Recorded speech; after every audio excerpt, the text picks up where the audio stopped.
Brenda Duffey, and this is my book, The Peacemaker. Hi, I'm here with Brenda Duffey, local author in Florence, Oregon, and we're going to talk a little bit about her book, The Peacemaker. Hi, Brenda. Hi. Brenda, you have your second edition of The Peacemaker coming. It's just been released, but I was wondering if you could tell us about the first edition and what kind of inspired you to write this book.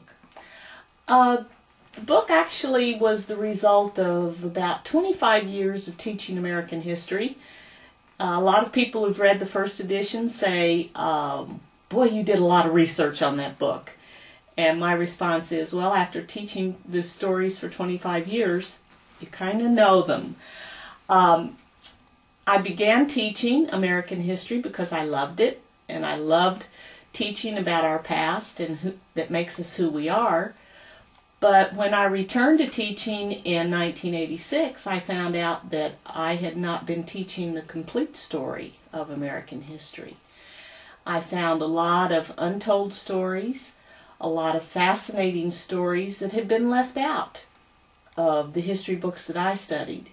And at that time I decided that when I reached a certain age that I would, in retirement, write a fictional story that would be our story and not his story. So when you say our story, could you tell us what you mean by that?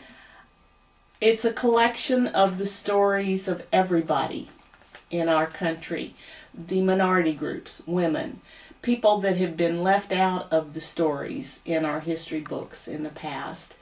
And so by telling everybody's story in a fictional form that people can read and enjoy and find it living history instead of dead history, that they will come to kind of an idea of who we are as a country and really what we really are as a country. And the name of the book is Peacemaker, so who is the Peacemaker? In my opinion, the Peacemaker was the founding father of this country. He was an Onondaga chief who lived in the 11th century, and he brought the warring tribes of the Iroquois Confederacy together under a government of peace that was based on certain principles: stewardship of the land, empowerment of women, conflict mediation, and working together instead of competition. And this confederacy lasted for over 300 years. It was the longest lasting government in the world.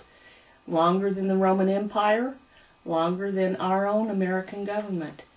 But it fell apart in 1776 when the American government was established based on the principles of the Peacemaker.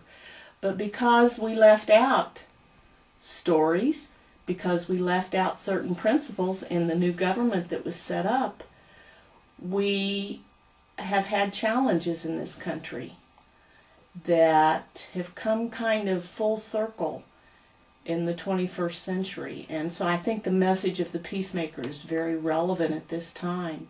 My story begins in 1730 when the Peacemakers' society fell apart. And it ends on September 11th, 2001, when we are faced with challenges very similar to what the Peacemaker faced.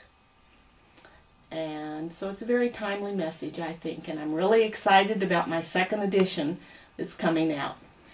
Right, and your second edition now is available if people are interested, and they can go online? Yes, it's available at all of the .com bookstores, Amazon.com, BarnesandNoble.com, Ex Libris, who is my publisher, .com, and I have my own website, www.kentuckywoman.net. In addition, I'm going to be doing a second book signing at the Eugene Friends Church on August 12th at 7 p.m. If you want the second edition, you can order it and bring it with you, and I will have copies of the first edition available in soft cover for $15 for anybody that's interested. Well, that sounds great, Brenda. We'll be looking for your first edition and your second edition. Can't wait. Thanks, Eleanor. Thank you.